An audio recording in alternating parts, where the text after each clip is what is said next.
Crime and Terrorism Community Involvement and Support Incorporated na nasangkot din sa flood control scandal. Ang dalawa sa mga nanalong nominee nito, ang magkapatid na Eric at Ed Vicya, pinaratangan din ng mga anomalya. Naging party list ka with ACT-CIS, di ba? You were the fourth nominee pero nag-resign yung pangatlo kaya nakapasok ka, tama ba? Yes. Pero ang data na nakita namin was for 2025, ACT-CIS got bilyones, although hindi ko alam kung covered pa ng iyong term yon. I was out of ACT-CIS noong 2025. Wala kang nakitang ganong kalalaking mga pondo? I was the third nominee. My first nominee kami, second nominee. Pero ako wala. Kahit na siguro mag-imbestiga sila sa DPWH or sa House mismo.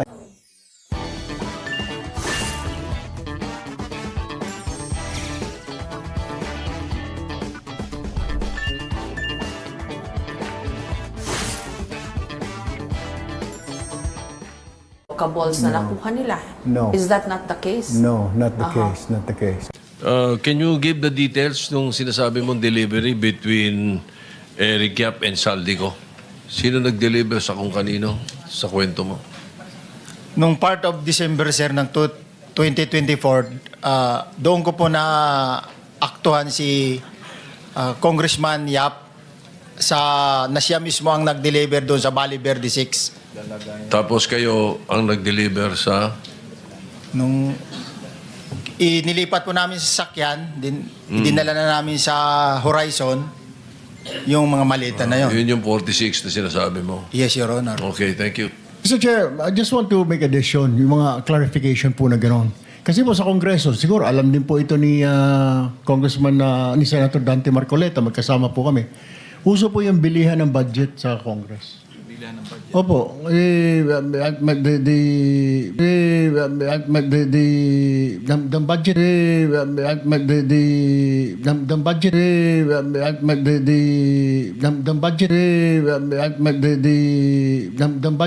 budget po si Senator Marcoleta can attest to this. Kaya po minsan paghapon pagpanoodin niyo po sa TV, paikot-ikot po mga kasamahan namin sa Kongreso, yun pala lalapitan yung isa, may budget ka ba natitira diyan? Akin na lang. 20%. Parang ganun basta. Yun po ang pagkakaalam ko. Naku po mga kababayan, Erwin, biglang naduwag at namutla. Naku po, tulpo, nagsuri na po mga kababayan. Naku po, hindi kinaya ang hamon ni Senator Robin Padilla mga kababayan. No? Yabang noon. Sorry na ngayon mga kababayan, matapos ang sigalot, Tulfo nagsuri sa bantang pagpapaaresto at tilabay, di ba mga kababayan? Kikwelyuhan pa niya itong Senator Cayetano. Pambihira mga kababayan di ba? Di ba? Hindi niya kasi iniisip yung kanyang mga pinagsasalita or pinagsasabi mga kababayan na kayabangan. Di ba ginawa niya ginawa niyang radio station niya Di po ba mga kababayan, pambihira talaga itong si Vendalo Tulfo mga kababayan. No? Kaya tuloy mga kababayan ay naku po itong si Senator Erwin ay tilabay na puno ng kantsaw mga kababayan. Di ba lalong-lalo na sa ating mga kababayan dyan na tilabay nayayabangan talaga sa mga tulpo na yan. Puro kasi puro kasi sat-sat. Yung sinagot ni Senator Robin mga kababayan, naku po, ayun. Isa sa DDS mga kababayan, MP Meiko Fugay mga kababayan, hinamon itong si Erwin Tulfo. Erwin Tulfo, huwag kang mag-apology. Ituloy mo bukas ang sinabi mong pagpapahuli, pagkakaladkad at pagkukwelyo. Tingnan natin kung hanggang saan ang tapang at yabang mo. Correct! O baka hanggang salita lang talaga. Yun mga kababayan. Diba? Hanggang salita lang diba? Ngayon nagsusuri na siya mga kababayan Itong tulpo na to mga kababayan. Diba? Umepekto na ang pambabash ng mga kababayan natin kay Vendalo. Tumalab na po mga kababayan. Ito, naduwag na si Bendalo, umatras. Umatras po doon sa sinabi niya na, sige, mag-hearing kayo dyan ng Blue Ribbon, Cayetano, Pilyuhan ko kayo. O humingi na po ng paumanin ng yawa. Hindi yan ang inaasahan namin sa'yo, Bindalo. Hindi yan ang inaasahan namin. Hinihintay namin yung araw na ikwelyuhan mo sila. Kasi ayon sa mga balibalita, baka sa susunod na linggo, meron namang Blue Ribbon Committee hearing sila Alan Peter Cayetano para matapos na itong usapin tungkol sa mali-malitang perang tinanggap nyo di umano. Next week na, makakakita na kami ng isang Erwin Tulfo na kikwelyuhan si Marcoleta at saka si Cayetano. Ba't ka umatras? Anak ng yawa naman talaga, oo. Ano, naduwag ka na? Natakot ka? Kasi baka lusubin ka ng sangkaterbang Iglesia ni Cristo at ng mga Muslim na taga-tagig.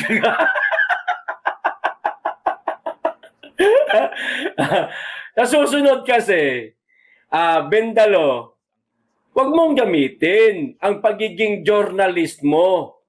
Senador ka na ngayon. Senador ka na. Tandaan mo, baka nakakalimutan mo. Na senador ka na. Hindi ka na media, hindi ka na journalist na putak ka na ng putak. Kung ano gusto mong sabihin, sasabihin mo kasi nga, journalist ka. Meron ka nang iniingatang titulo ngayon, hinayupak. Titulo na senador. Kagalang-galang, Pino kung magsalita, bagamat masakit, pero Pino. Hindi ang mga asta mo na para ka lang nakikipag-inuman sa kanto, tuba pa ang iniinom mo. Di ba, mga kababayan? Banat ng banat, hindi nag-iisip. Hindi ho ganyan ugali ng isang senador. Tambay. Pangtambay ang ugali mo. Ito po mga kababayan, pang paghingi niya ng paumanhin. Dapat nating tanggapin. Humihingi po siya ng paumanhin. Pero bantayan po natin yung mga sinasabi niya. Banatan ulit natin. Ito sabi breaking. Erwin Tulfo, humingi ng paumanhin sa mga banta kay SP Cayetano at iba pang senador. Huwag kang manghingi ng ng tawad. Gawin mo. Hinahamon ka namin. Anak ng puta naman eh. Kaduwagan niyan yung paghingi ng tawad. Ako, kaduwagan niya. Sa isang Facebook post na sarado ang comment section, patay. Nag-post siya, mga kababayan. Sarado na ang comment section. Hindi lang siya. Sila Soto, sila Ping Lacson. Halos lahat po sila. Sarado na ang comment section. Ramdam na nga kasi nila eh. Humingi ng paumanhin si Senador Erwin Tulfo sa kanyang mga kapwa senador at sa publiko kaugnay ng kanyang mga naging kontrobersyal na pahayag tungkol sa pagpaparesto, pagkukwelyo at pagbitbit sa mga taong umano'y magdaraos ng hiwalay na pagdinig ng Blue Ribbon Committee sa gitna ng sigalot ng Senado. Ayan, mga kababayan. Sorry po. Urur. Ala na. Sa mga nasabi mo nung mga nakaraan pa, lumabas na ang kulay mo, Erwin Tulfo. Nahuli na ng publiko ang totoong ugali ninyong mga Tulfo. Na hindi kayo para sa masa. Kasi yung programa ninyo, akala namin napakatitinuho ninyo eh. Hindi naman po namin sinasabing masamang tao kayo. No? Pero meron na kami nakita at nasilip na mga ugali ninyo na hindi po maganda. Yan. Sa kabila ng inyong mga ginagawa sa inyong programa na kuno kayo ay makamasa, na kuno kayo ay matulungin sa mga pobre, anak ng puta, ngayon, sino ho sinasagasaan ninyo?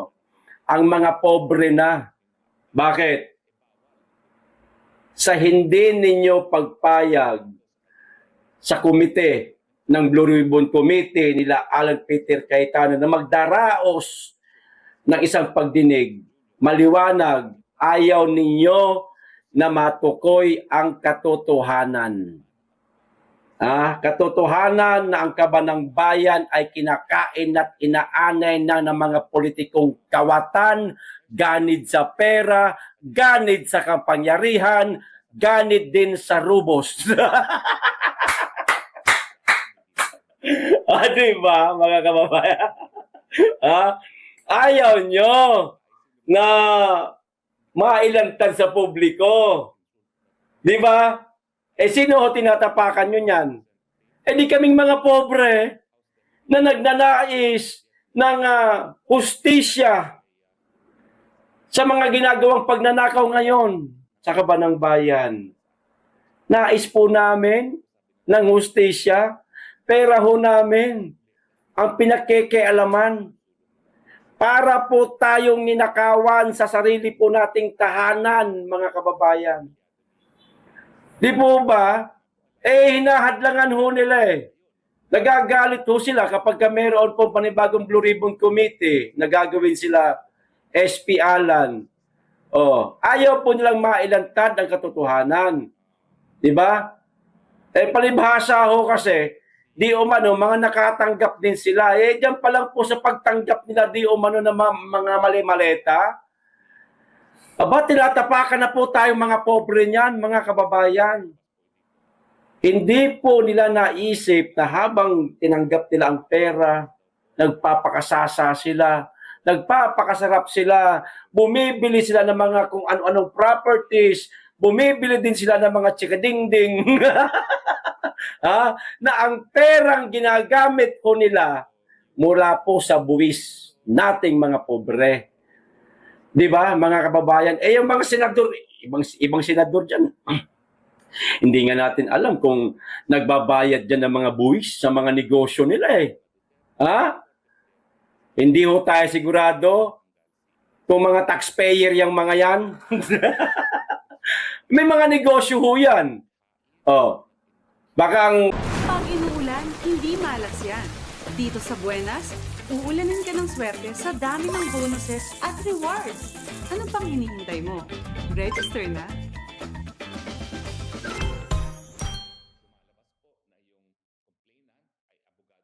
mga kababayan, marami dyan, baka marami dyan sa kanila. Sa Senado, sa Kongreso, o sa Kamara, ayan, sa House of Representatives, ayan. Di ba?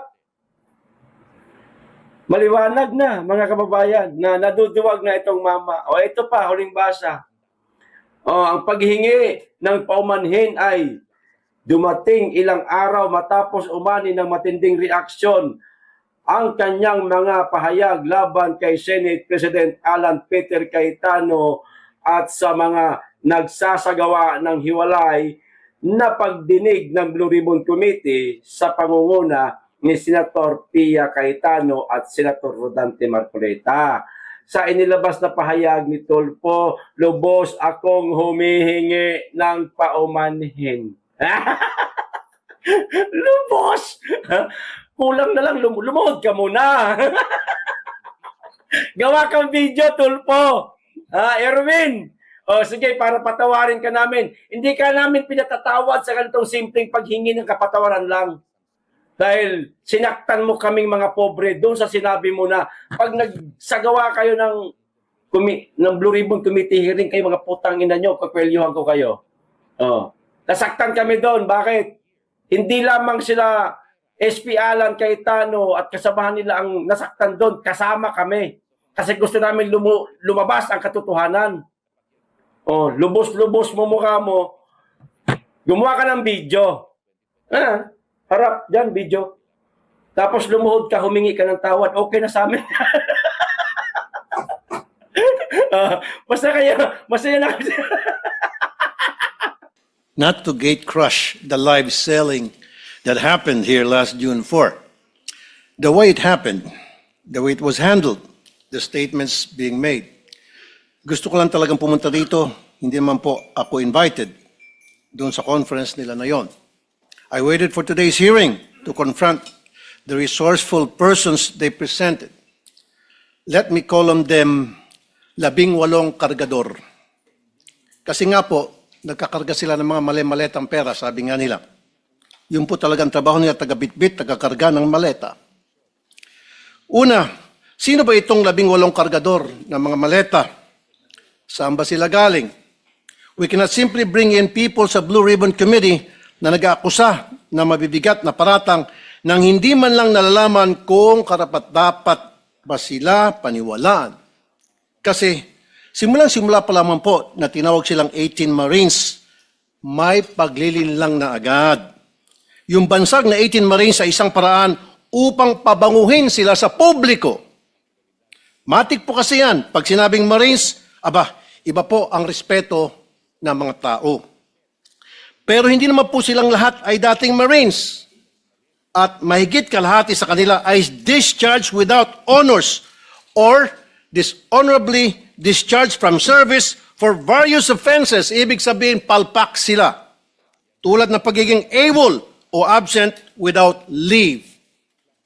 Why is this information very important? Because for people to believe their allegations, it must come from a credible and reliable source. And so, the people using them portray them as heroes. God damn. Sabi nga ng isa sa mga senador na dumalo nung araw na yon, bayani daw po sila. Pero nakakaya naman po sila sa iba nating mga bayani. Na itong 18 kargador na ilang taon nagtrabaho kay Saldico, may 7 years at 9 years at nagbitbit daw, sabi nila, ng sangkatutak ng maleta ng pera. At bigla na lang tinubuan ng konsensya at ngayon ay naninira ng buhay ng mga inosenteng tao, ay tatawagin nating bayani. Pasensya na. Hindi ako papayag na matabi ang mga sinungaling nito kila Jose Rizal, Andres Bonifacio at mga dakila nating OFWs. At dito papasok ang Pangulo kong punto. Hindi lang po ang kredibilidad ng 18 kargador ang kaduda-duda. Ang mismong testimonya nila ay nakakapagtaka. Lumabas na po ang ilan sa mga ito sa balita, pero pasadaan lang po natin. Let me show some video clips of the hearing. Video 1. Si Father Flavi ay hinatiran ko ng pera doon sa Mindanao Ab. Isang sobre yun, sir. Anong lugar po yun? Sa Mindanao Ab, sa mismong simbahan niya, sir. Sa may gilid ng kalsada. Bakit po kayo nagdala ng pera doon sa pare? Kasi, sir, hindi ko ano, sir, kung pang ano nila yun, sir, eh. Basta nagdala na kami ng pera, sir. Tapos doon sa 33 Maleta din ba? Dinala mo? Isang sobre, sir. Tapos doon, sir, sa 33 Clemente. Baka naman sulat lang pinadala Hindi, sa'yo, sir. sobre Pera, lang. sir. Kita ko mismo, sir, eh. Tapos sa 33 Clemente, sir, isang maleta. Kanino? Kay Father Flavi, binuhat ko papunta sa sakyan niya. Tapos yung suot niya, sir, itim na pangpare. Sagot naman ni Diocese of Cubao Bishop Elias Ayuban Jr., there is no church entrusted to the Society of the Divine Word on Mindanao Avenue or anywhere in its vicinity.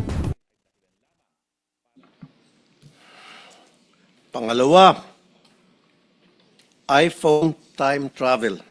2024 pa lang, wala pang iPhone 16e noong 2024. Pumutok yung flood control po, 2024. Nakapagsalita na po dito si Master Sergeant Orly Gutisa. Ngayon, maraming nagliligaw sa amin. Ano po? Nililigawan po kami na hindi na po kami magsalita. Yung lahat ng cellphone po namin, ibibigay po sa kanila. Sa anong dahilan? Papalitan po ng mga bago po, iPhone po. Ano bang klase yung mga cellphone nyo? Nokia? iPhone 16. So papalitan nila ng mas maganda. Yes, Your Honor. Alam ninyo yung dahilan kung ba't nila gagawin yon? Kasi nandun yung mga picture namin yun. Anong klase ng cellphone para ma-record? iPhone 16e, 128 GB. Nang i-check ng News 5 sa mismong website ng Apple, lumalabas na February 21, 2025 ang pre-order na naturang model na sinasabi ng Bagman sa hearing. Pangatlo, pinili na impormasyon. Ano ang nangyari sa pagpapalabas ng katotohanan? Kung pinipili lang nila kung sino ang ilalabas. Malinaw ang detalye nila sa una nilang affidavit tungkol sa mga maletang dinala sa ilan naming kasamahan dito na may address pa. Pero bakit parang mirakulo na naglaho ang naratibo tungkol dito? Sa original affidavit ng mga dating sundalo, nandun din si Senator Loren daw at saka yung magkapatid na Villars. Ngayon ko lang nakita yung affidavit. I have not read, etc.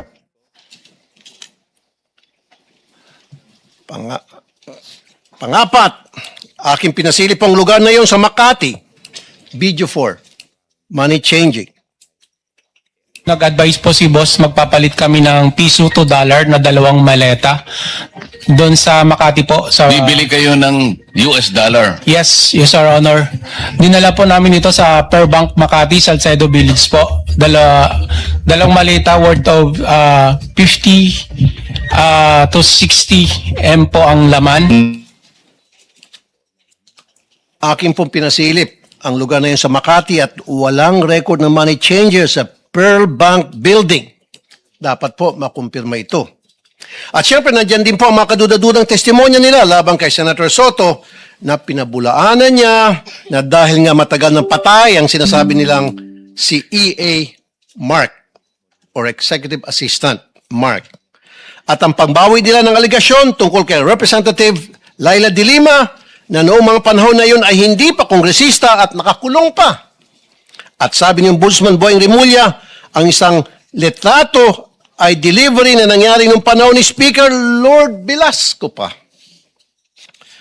And so I come to my third point because it seems that some of the information from these 18 porters or cargador are fed. They have a hard time telling their story on their own. Kung papanoorin mo ang live selling nila noong Huwebes, hirap silang ikwento ang kanilang naratibo. The presiding officers of that conference were coaching and leading the resourceful persons. Pag medyo nagkakamali, siyempre, inaayos ng mga presiding officers ang testimonya. Minsan si Attorney Baligod na, hindi naman involved sa pagbitbit ng maleta, ay siyang tumitistigo tungkol sa nangyari. Wala naman siyang personal knowledge. Ika-4 na punto, nais ko pong humingi ng dispensa sa ating mga Senate media. Bilang broadcaster at kasapi ng media, masakit po tuwing nababansagan ng ilan sa atin na bayaran kasi nasisira po ang propesyon natin. Pero itong pagsisigawan na bayaran ng karamihan sa atin, dito sa lugar na tinawag nyo ng tahanan at buong puso nyong pinoprotektahan sa pamamagitan ng makatotohanang pagpapahayag, ay tatawagin kayong bayaran. Hindi po tama yun. This institution, time and time again, owes you its dignity because you keep the senators on their toes and make sure we stay true to the Filipino people. At kay Senator Cayetano, huwag po tayo masyadong demanding. Ano po? Ito magreklamo na wala ka sa front page. Limited po ang front page space ng mga dyaryo. Kaya pili lang po talaga ang nalalagay dyan. Pero hindi ibig sabihin hindi na sila patas. Dahil kung titingnan mo naman online, all these news outlets reported his statement. It is in their online platform. Kung saan libo-libo ang nagbabasa. The front page is reserved for the biggest and latest news. Yun bang bagong kaganapan? Yung po kasing pagkapit sa kapangyarihan at hindi pagtanggap sa pagkatalo nyo, lumang balita na po. But nevertheless, it was reported upon. I-google niyo po yun. And my fifth point, we have to look into the allegation na nabayaran ng 5 milyon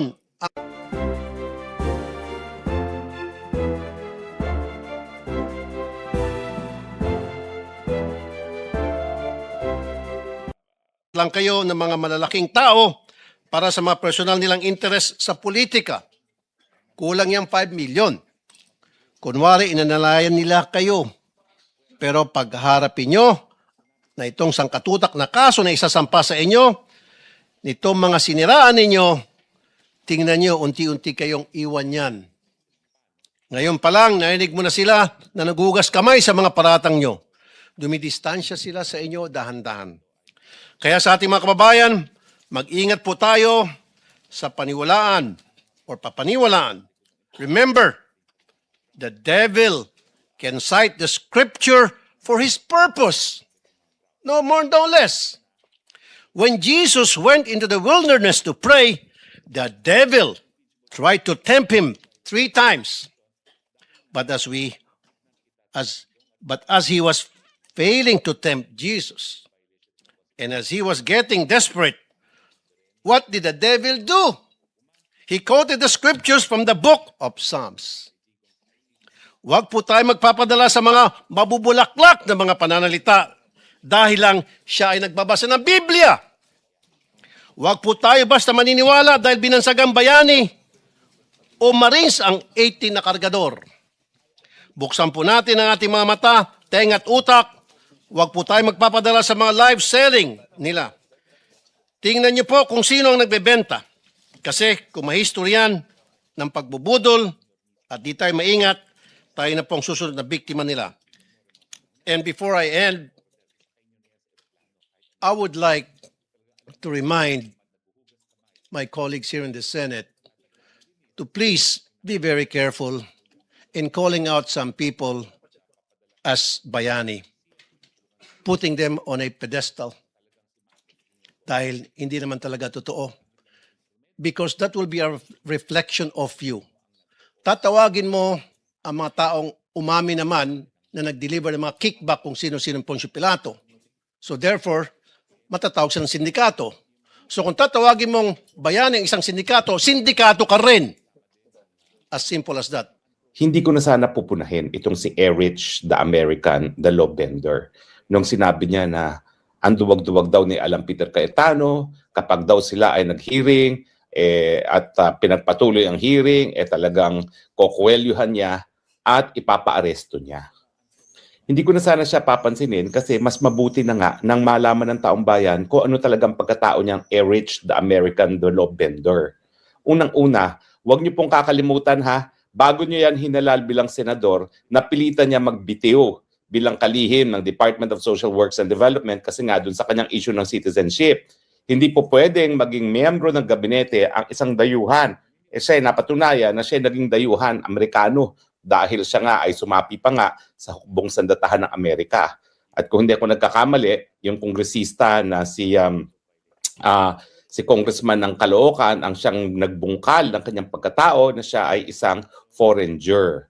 So, nakapagtataka nga kung siya ay napaalis bilang isang kalihim, bakit naman siya hinayaang manalo bilang senador? Ganun pa rin ang issue sa kanya. Ikaw ba ay Pilipino? Hanggang ngayon, hindi natin maintindihan kung siya nga ay Pilipino kasi nga po, ang ginawa niya, pineki niya ang mga dokumento niya. Siya ay gumamit ng pangalang Erich. So bukod pa sa ngayon, mukhang siya ay may hawak na pasaporteng Amerikano, ang issue pa yung kanyang pagkatao. Dahil siya ay nameki pa ng kanyang identity para nga siya ay maging Amerikano at manatili sa Amerika.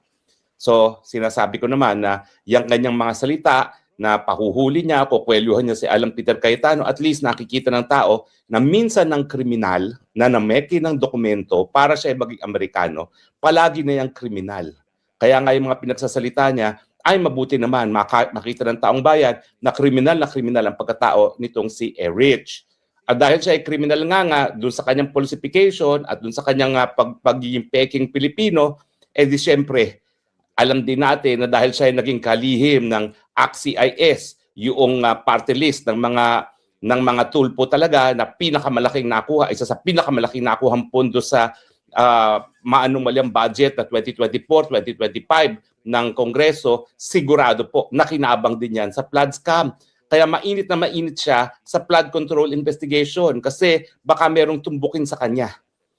Sigurado po ako na meron kasi napakalaki na nakuha na budgetary allocation ng AXIS. At alam nyo naman yan, kahit sinong santo dyan sa Kongreso na yan, basta malaking nakukuhang pondo sa infrastructure, meron po yung kubra. Yan ay tapatin na natin. Kaya nga nagtataka ako kung bakit alam naman natin na baka siya ang tutumbukin, isa sa tutumbukin na merong maleta at sinabi na nga ng mga Marines sa 18 na 2 beses sila nag-deliver sa bahay niya ng sangkatutak na pera, dapat siguro naman, manahimik na lang siya. Hindi ko maintindihan itong si Erich Neto. Kung kailan, kung sino pa yung may sala, yung pa yung talaga ang tapang-tapang, nakukwelyuhan daw niya. Itong si Alan Peter Cayetano. Ano ba naman niya, no? Siguro dapat kwelyuhin niya yung sarili niya dahil sa dami ng kanyang pagkakasala sa bayan. Nagsinungaling sa kanyang pagiging Amerikano, nagsinungaling sa kung sino siya para maging Amerikano lamang. At ngayon, siyempre, nagsisinungaling pagdating dito sa mga mali-maleta. Galit na galit siya dahil siniwalat at binuking siya ng mga Marines 18. Mga Pilipino, kailan ba kayo matututo? Nako, wala naman kayong tigil na ibotong mga tulpo. Hindi ko kayo maintindihan, no? Ba't kayo nagpapabola dyan sa mga tulpo na yan? Kailan kayo gigising? Ano ba yan? Hay nako, mga Pilipino, kaya tuloy ang ating bayan ganito Dahil kayo hindi kayo na naninindigan na kinakailangan ang mga utak kriminal, walang posisyon dapat sa gobyerno. Hindi dapat sila linuluklok sa mga makapangyarihan mga posisyon dahil sila mga kriminal. Ang mga kriminal dapat nakakulong, hindi dapat nasa Senado. Ano ngayon? Dinapahiya siya. Akala naman niya, mabubura niya sa pagkaisipan ng taong bayan, yung pagiging kriminal niya na nakukwelyuhan pa niya si Alan Peter Cayetano. Hindi naman pwedeng kalimutan ng taong bayan yun. Dahil alam natin na nasabi na niya yun. At kahit siya'y humingi ng paumanhin, alam natin, ano lang yan? Showbiz. Dahil sa dibdiban niya, sa loobin naman niya, wala naman talaga siyang pakialam. Gusto niya talagang kwelyuhan si Alan Peter Cayetano dahil na-expose ang gusto niyang itago, yung delivery ng maleta sa bahay niya. At ang tanong ko saan kinuha ni Erich the Pretender American ang pera para siya magkabahay sa Green Hills? Yan po isa sa pinakamahal na subdivision sa buong Pilipinas. Sa totoo lang po, mukhang mas mahal pa per square meter ang presyo ngayon sa Green Hills kesa sa Forbes Park. Bakit po? Kasi ang Forbes Park, malakihan ng mga lote. So per square meter, mas mababa kesa sa Green Hills. At ang Green Hills kasi, paborito ng mga Filipino-Chinese. Kasi ayon sa kanila, yung buntot ng dragon, which signifies prosperity and wealth, nadyan mismo sa Green Hills. Kaya nag-uunahan ang mga bilyonaryo, mga Filipino-Chinese na bumili ng bahay dyan. Saan mo namang kinuha ang pera para magkabahay dyan sa Green Hills? Bago ka naman pumasok sa larangan ng politika, nung ikaw ay natalagang Secretary of Department of Social Works and Development, ikaw ay isang reporter at isang host lang ng PTV4. Hindi man lang ABS-CBN, hindi man lang GMA, hindi man lang ABC5. PTV4 na ang sahod ay sakop ng salary standardization. So bakit napakabilis mo naman makapundar ng bahay dyan sa North Green Hills? Hindi ko alam kung North Green Hills but Green Hills, kahit saan sa Green Hills, napakamahal na mga bahay dyan. So pakisagot nga, Erich, the American, the pretender, the law bender, saan mo kinuha ang pera na ikaw ay nagkabahay sa Green Hills kung saan diniliber ng Marines 18 ang sandamukal na salapi? Mga Pilipino kasalanan natin yan Bakit nyo linuklok ang isang Erich? Hanggang kailan ba kayo matututo? Talaga bang gusto nyo pinupukpok ang ulo sa pader? Palibasa, mga sikat, palibasa, may mga programa. Akala ninyo sapat na yan para kayo paglingkuran? Hindi! Ang mga gaya niyan, ang mga utak kriminal na yan, walang gagawin yan kung hindi maging kriminal sa gobyerno. Diba? Tama naman ang sinasabi ko. Pero kayo, walang pagod, walang dala. Halal na mga taong kriminal na hindi naman nakakatulong sa bayan. Kaya ngayon tayo ay nasa putik, nalulubog sa putik, sisihin din natin ang mga sarili natin. Lalo na ngayon na alam naman natin na sa ating bagong saligang batas, nasa kamay natin ang pagbabago dahil tayo ang tunay na soberenya na tao ng Pilipinas. Ang taong bayan, ang tunay na soberenya, yan ang sabi ng ating saligang batas. And yet, pumapayag kayo manatili sa mga posisyon ang mga kriminal, ang mga magnanakaw, ang mga bangag. Tapos magrereklamo tayo, ang hirap-hirap na ng buhay. Mahirap ang buhay dahil sa ating mga ginawa na hinalal natin ang mga walang kwenta, mga tao para sa pinakamatataas na posisyon, kasama ng posisyon ng presidente, kasama ng posisyon ng senador. Tama ba ako mali? Ultimately sa demokrasya, mga sarili natin ang sisihin natin. At dahil tayo ngayon nagkamali, tayo'y nabudol para ihalal ang isang bangag, nabudol para ihalal ang isang dayuhan na nagpo-falsify ng dokumento para sa kanyang pagkatao at ngayon sinasabing tumatanggap ng mga maleta, talaga yung paghihirap natin, kasalanan na natin yan. Pero ang solusyon ngayon dyan, matuto sa ating pagkakamali, gawin ng tama, sipain ang lahat ng mga walang kwenta, mga magnanakaw, mga bangag sa kanilang mga posisyon sa gobyerno. Karapatan nyo yan. Yan po ay nakasaad sa salaging batas. At kapag hindi nyo ginamit ang inyong karapatan, talaga naman, sarili nyo na ang dapat ninyong sisihin.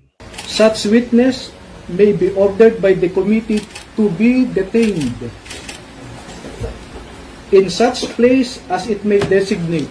No? Pwede nila kaming ipadala sa Pasay City Jail. No? That is the danger. No? Give me few minutes na lang. So yun po ang, having said all of those, this is our humble request to the members and leadership of the Senate of the Republic of the Philippines. First message, we should observe rule of law. We should observe your own Senate rules. If you do not follow your own rules, how can you expect us, non-senators, to obey your rules?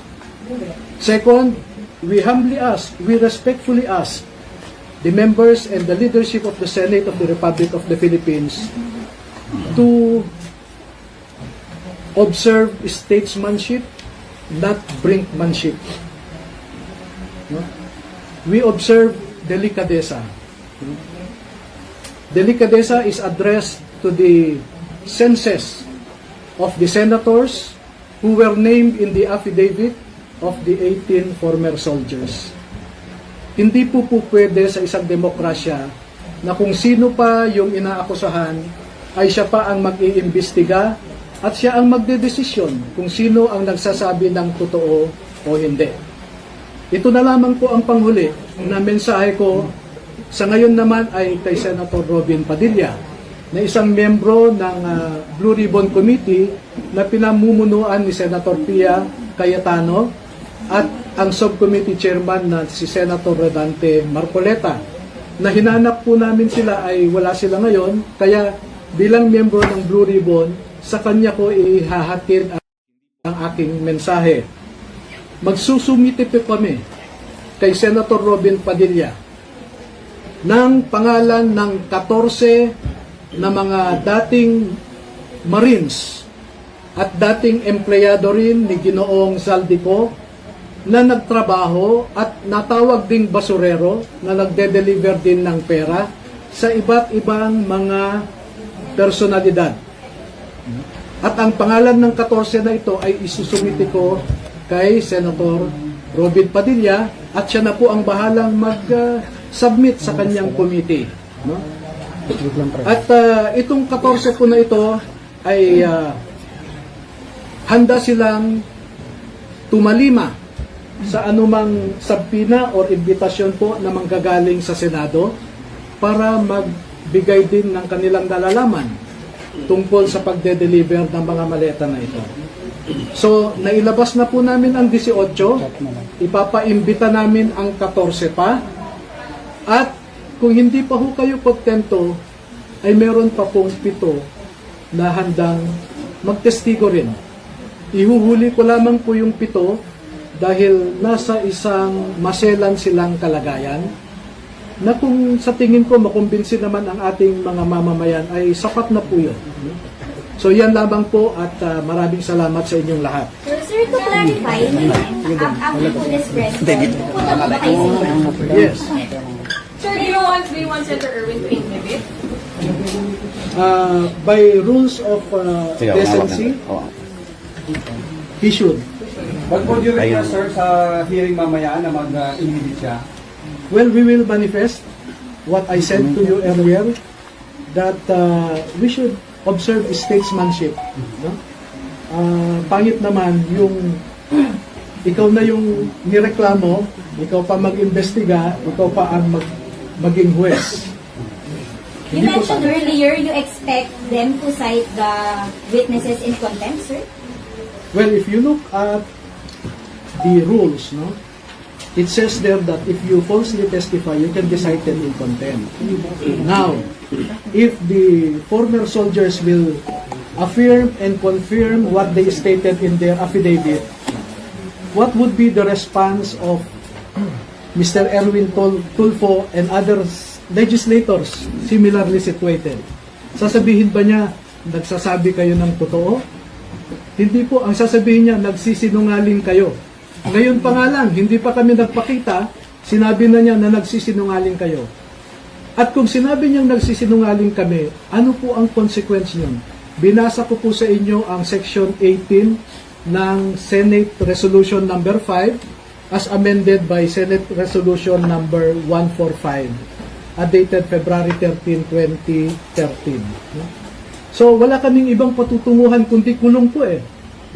And that is why the logic of our request, the reason, the basis for our request is for him to recuse himself, to inhibit and let those who were not named in the affidavit to preside over the investigation.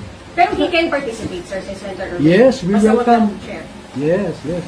And, And, Senator Robbie, may sinabi mo kasi si Senator Erwin sa baba na pinatatanong po sa inyo kung sasamahan niyo po ang naging kung ano ang nais ng akong mga bisita, yun ang mangyayari. Pero hindi ako uupo dun sa consultative meeting. And Doon sir, lang ako kayo sa po, tabi ninyo. dahil po, we will not Doon ako sa oblige we will not oblige Senator Padilla to accompany us. We can go there on our own. I want to impress upon you, dear media members, that we are acting on our own. We are not upon the dictates of anyone. And let me respond to 3 serious allegations coming from so-called high government officials. Number 1, sinabi ni NBI Director Matibag doon na peke daw ang mga ito. Hindi raw sila dating mga sundalo. Okay? Yun ang allegation niya ngayon. Pero hindi ba stop ang grupo niya? Ito, basahin ko yung natanggap kong investigasyon. Nakalagay dito. We invite Attorney Baligot and the former enlisted personnel of the Philippine military.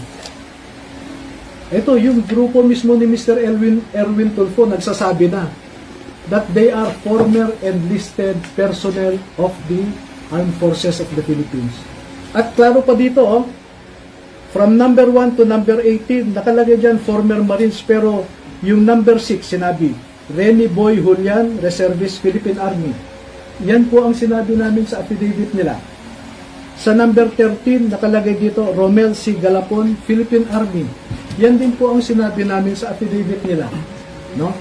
Number 2, kung peke kami, ano ang resulta ng 2 pagkakataon na tinawag kami ng NBI sa National Bureau of Investigation na ang purpose nila was to conduct an identity verification of the 18 former soldiers.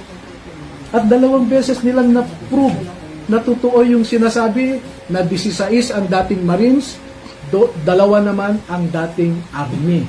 No? Pangatlo, bakit niya namang sasabihin na nagsisinungaling ang mga ito?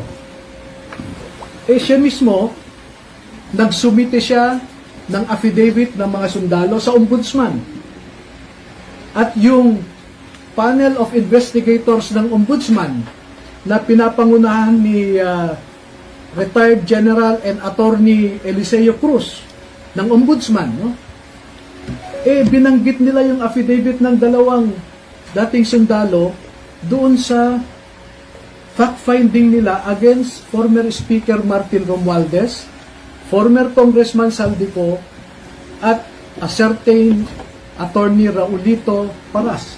Ito po sa report ng panel of investigators ng Ombudsman. 6 po yun na mga abogado ng Ombudsman. So sino po ang nagsisinungaling? Noon pa ay sinasabi ko, si Matibag ay isang political operator. Hindi po yan investigador. No? At ang ginagawa niya ngayon ay pinupolitika niya, hinahatak niya ang National Bureau of Investigation sa isang political exercise. Sana hindi masira ang NBI as an institution. Pangalawa, narinig namin kanina, nagmo-monitor ako na ang sabi ni I think there is duplicity in the words of coming from the mouth of Mr. Erwin Tulfo. Attorney, ano masasabi niyo dun sa binabanggit ng NBI na may inconsistencies dun sa naisubmit sa Ombudsman dun sa naging testimonya na nasa Senado noong Huwebes? Naku po, sabi ko nga, sabihin niya yung inconsistencies, no? And by the way, halimbawa sir, yung binabanggit nila nakalagay dun sa original na affidavit na 18 na may mga pulis na namburiki dun sa maleta, pero dun sa Ombudsman nakalagay na lang dun na may mga pulis na tumulong para mag-deliver ng mga maleta na wala na yung pagburiki. Alam nyo, ganito, ang pagbasehan po ninyo sana ay yung pirmado at notaryado na affidavit ng mga ito. Kasi may mga kumalat na may mga nagdagdag o may nagbago at ibinibintang nila sa amin yun. Dapat nga makasuhan yan si Matibag kung saan niya kinuha yung peke na affidavit na yan he relies on a fake document and puts the blame on us. Anong klaseng investigador yan? Nevertheless, as I said earlier, no less than the panel of investigators of the Office of the Ombudsman lent credence to the allegations of the 18 Marines. So how about the claims na kasama daw po si Senator Loren de Garza doon sa affidavit? Hindi in-expound nung last week. Dapat sada kasi nag-attend sila ng Senate Blue Ribbon Committee hearing para sila ang nagtanong. Ba't nila kami pagbibintangan kung wala namang nagtanong? Diba? Pero nandun din sa affidavit, sir. Nandun po sa affidavit Nag-deliver din po kay San Loren at kay San Mark. Hindi po nila binabawi yung sinabi nila na nag-deliver sila kina San Loren o kami po ay no? Let me clear this out with you now. Noong in-interview ako sa, I think it's the group of Ed Lingaw, no? Merong babae doon na she was not interviewing but rather anyway, ang sabi sa akin, Attorney, bakit nasama si Laila de Lima sa listahan ng mga Congress members na hindi naman siya miyembro ng Kongreso noon? No? At pinapalabas nila ngayon, nasa kulungan pa raw si Laila de Lima noon, paano siya makatanggap? No? At dahil po dun sa pagtatanong, ang sabi ko ay, ang nabanggit kasi ng mga dating sundalo ay Congresswoman Laila de Lima. At ang explanation nila sa akin ay, Sir, nung ginagawa kasi natin itong affidavit bandang February, ay Congresswoman na si Laila de Lima. And out of respect, we addressed her as Congresswoman Laila de Lima. At ako naman, ay isinama ko nga siya, no? Doon sa listahan ng mga Congress members. But that is a peripheral issue. The central issue is, did she receive or not? And minemaintain nila na nakatanggap sila. How about sila Senator Loren and Senator Mark Villar? Ano po yung nakalagay po sa affidavit? Okay, ganun po, no? Noong in-interview ako nila Ed Lingaw, sometime first week of March yan. So pinatawag ko sila lahat, no? Sabi ko, klaruhin nga natin ito. Bakit nyo nasabing Congresswoman Laila de Lima? So in-explain nila. At dahil hindi ako nakontento, pwede bang isa-isahin natin ang bawat pangalan na binanggit ninyo? So ilang araw po kaming nag-review, no? O, sabi nyo, ikaw, Tube, sabi nyo ganito. I-confirm nyo sa akin. So, mahabang proseso, no? Meron pong, at ito, with all sincerity, we are man enough to admit a mistake and brave enough to correct it. Okay? Doon po kay Senator Villar, sabi nyo, no? Wala pong pinabago doon. As is po yan, no? Kay Senator Chis Escudero, kasi siya yung minority yata noon, no? Si Mark, si Senator Loren ang magkakasama sa majority. Magkakasama sila Tulfo noon, no? Tinanong po kay Chis Escudero. So, ang nangyari po ay, sir, meron pa kami